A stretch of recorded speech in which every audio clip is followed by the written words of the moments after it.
All right, everybody. I want to address something I want to get off my chest.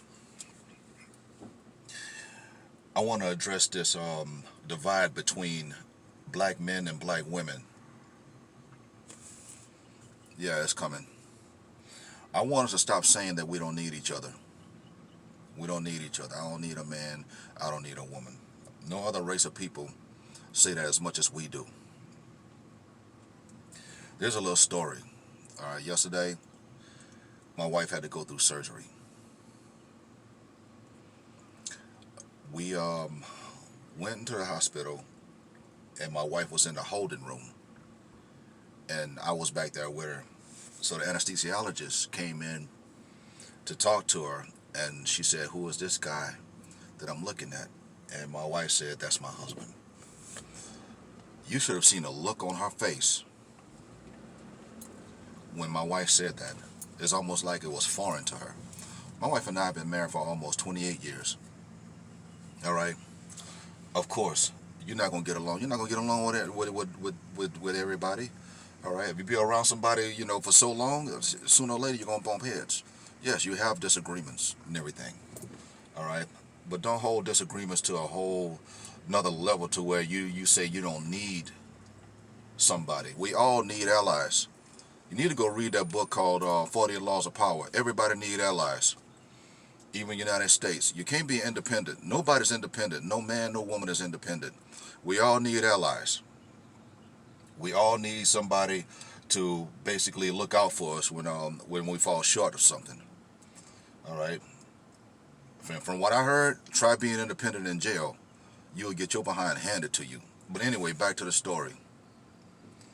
I realize that my wife and I are at that stage to where being needed actually comes into play because I'm taking care of my wife right now. She's recovering from a surgery at home. But the whole 12 hours in that hospital, I was waiting and worrying.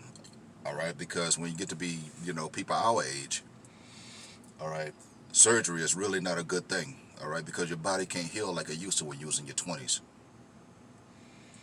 All right, so when the surgery was over, um, I went back there to get her, to retrieve her, and put on her clothes and everything like that. And of course, our kids were there too. All right, we got home because the hospital was like an hour away. But we finally got home. I picked her up out of the car. All right, and literally carried her and put her in the bed. The kids was there too, and I told her I got this. My daughter was like, "We gotta kiss her goodbye." I was like, "Okay, cool. Kiss her goodbye and go home. I got this." But to sit up there and say you don't need somebody, in the end you're gonna need somebody. You're gonna need somebody to look out for you, to take care of you. All right. Like I said, we've been married almost 28 years. Yeah, we bumped heads. We bump heads all the time. All right. But I play my position. My wife haven't worked in years. All right. But she stayed with me until I could do better.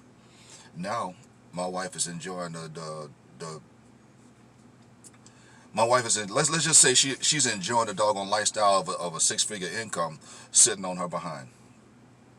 She ain't got to do nothing. Kids are grown and gone. She ain't got to clean up after nobody. She ain't even got to cook because I asked her not to cook. I don't want to. I don't want to. I'm getting back into my fitness thing, so I don't want to. You know, deviate from that. But stop saying that. Stop saying you don't need a man or you don't need a woman because we all need each other. Nobody's independent. Nobody's independent. All right, because there's some places where you fall short. There's some places where the other person falls short. All right, the stuff that I attained, the house that I built, the property that I bought, I didn't even know who to call in order to get that done. But I knew exactly who to give the money to in order to get that done. All right, her only job is to pay bills on the first. That's it.